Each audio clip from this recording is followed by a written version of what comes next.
ایرو مسرور بارزانی شوردار جفات آسایش آرما کردستان پیشوازیا خاتو جیسیکا سفارستروم جگرا بالیوز سوید لعراقی و برپرس نویسنگا سوید لحولی کرد.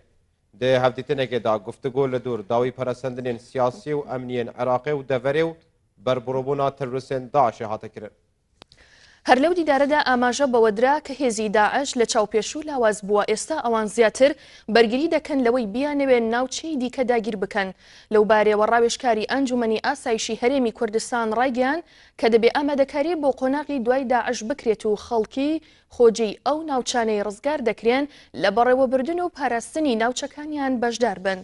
هەروەها مەسرور بارزانی جەختی لەوە کردەوە کە تاقیکردنەوەکانی ڕابردوو سەلماندیان ئەو سیستم و ڕێکاری ئێستا عێراقی پێ بەڕێوە دەبردرێ کارە نییە نەیتوانیوە چارەسەری کێشە دێرینەکان بکە بۆیە تێکڕای سیستمەکە پێویستی بە پیاچوونەوە هەیە دەبێ گشت پێکهاتەکان هەست بە هاوسەنگی و بەشداری ڕاستەقینە لە وڵات بکەن.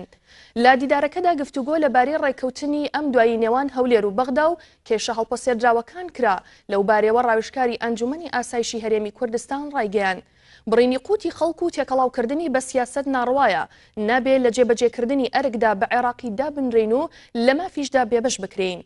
لەلای خۆیەوە خات و جێسیکا زڤاردیسترۆم دووپاتی کردوێتەوە کە هاوکاریە مرۆییەکانی سوید لە چوارچێوەی هاوپەیمانی نێودەوڵەتیدا بۆ ئاوارەکان نیشتەجێی هەرێمی کوردستان بەردەوام دەبێت و ڕایگەیان شەڕی دژی داعش بۆ ئێمە لە ئەوروپا نیگەرانی سەرەکیە.